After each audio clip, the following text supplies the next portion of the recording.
Your whole life gets flipped upside down and things feel overwhelming and scary. What do you do?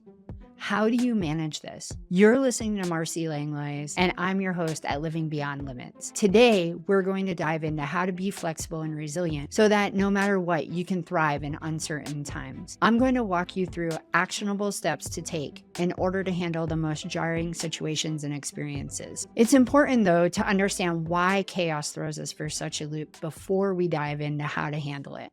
If you're like me, then you may think that uncertainty feels very difficult. I, for example, have always tried to control my environment through routine to make things feel predictable. What about you? If you're like most people, what does your day look like?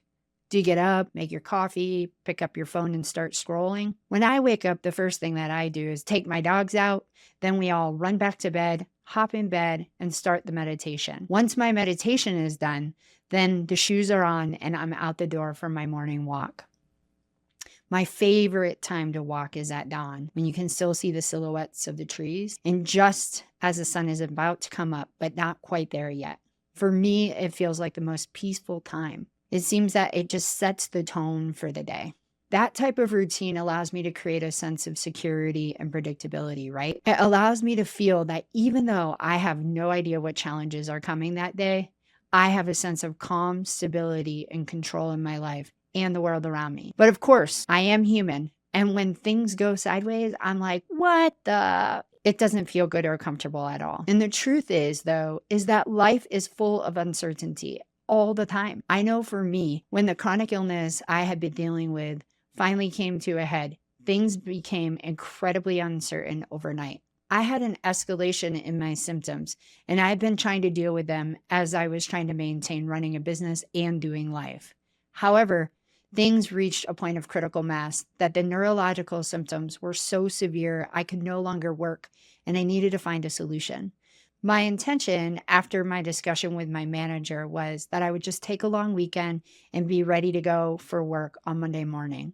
I left work that day fully expecting to return back in just a few days, only to find myself with my body in a catastrophic state.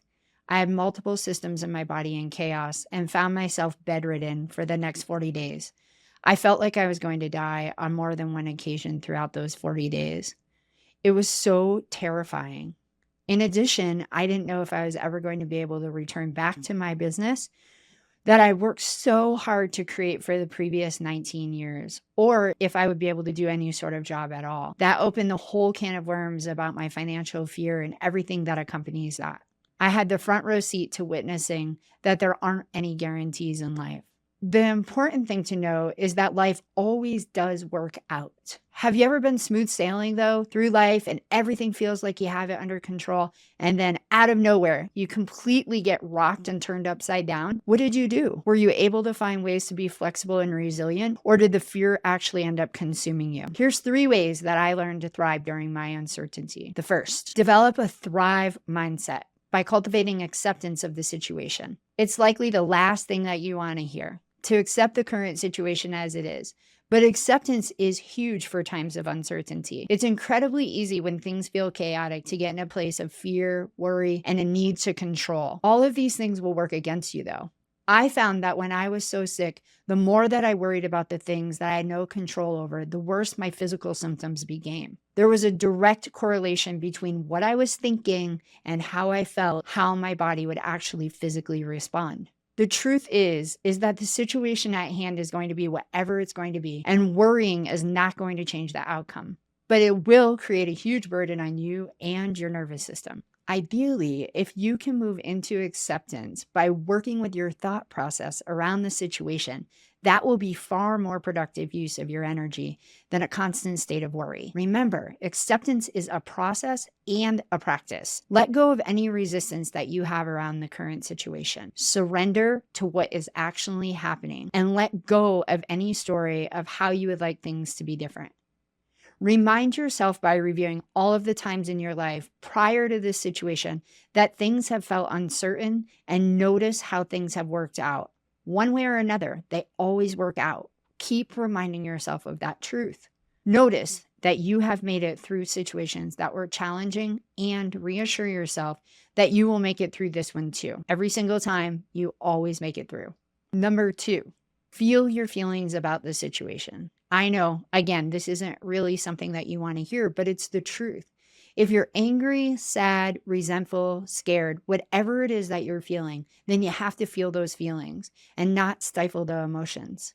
This will allow you to stay connected to yourself and operate from an authentic place. If there are decisions to be made throughout the time of uncertainty, then the more connected that you actually are to yourself, the better that you will be qualified to be able to make these decisions. The more likely then the outcome will be in alignment with what it is that you're seeking. So what you do is name the things as they are, state the facts, and feel the feelings. My experience has been that when I can do this, it really helps to keep my nervous system in a calm state because I'm acknowledging what is happening and I'm not resisting the circumstances as they are. I've learned over the years that trying to avoid feeling whatever is coming up only creates more of a strain on my system in every single way. I was trying to avoid by using unsuccessful coping mechanisms like drinking too much, eating too much, overworking, overspending. All of those things only made me feel overwhelmed and less at ease and in control. The third thing is to have a practice to get centered and grounded throughout the day. It's like one of the most helpful, powerful things that you can do in a time of chaos. Actually, if you can do it every day, even when there isn't chaos, then it helps you to be even more prepared when there is. Here's a quick little exercise to ground your energy and center yourself. Find a quiet spot that you can sit. Take 3 long, deep breaths in. Bring the air in through your nose, down into your belly, and slowly exhale. You want the exhale to be longer than the inhale. By doing that, it recalibrates your nervous system back to a place of relaxation. So then you will imagine white light coming in through the crown of your head. Bring that light throughout your entire being. Imagine it filling your head, your face, all of the tissues, bones in your face and in your head, down into your neck, your shoulders, down your arms, all the way to your fingertips, back into your torso, down into your hips, your buttocks, through your legs, out through the bottom of your feet, and imagine it going through the earth. As you get to the earth, see each layer of the earth and your white light moving through each layer. See it in your mind's eye. The dirt, the water, the stone, each layer until you believe you've reached the center of the earth. When that light gets to the center of the earth, wrap it around the core of the earth and then draw that light back up through the bottom of your feet and bring it through your entire being, all the way back to the top of your head. Take a few deep breaths and then open your eyes.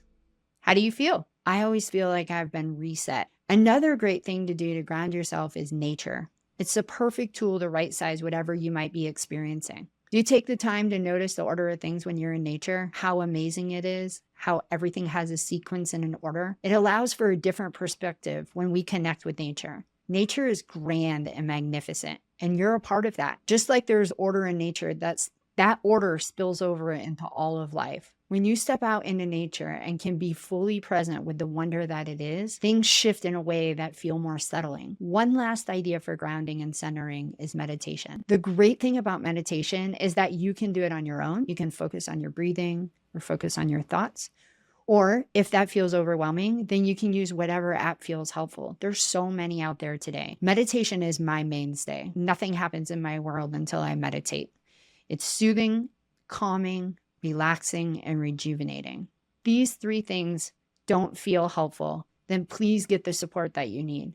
Possibly reach out to a friend, join a community group that's like-minded, or whatever feels like a good fit for you. A well-qualified therapist is always a wonderful resource for support too. Thank you so much for listening today. It is always such a pleasure to be with you and a great reminder for me on how to navigate the uncertain times with a thriving, resilient heart.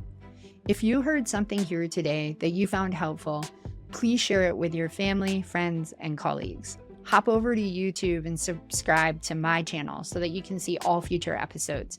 Have a wonderful week and aim to live beyond limits.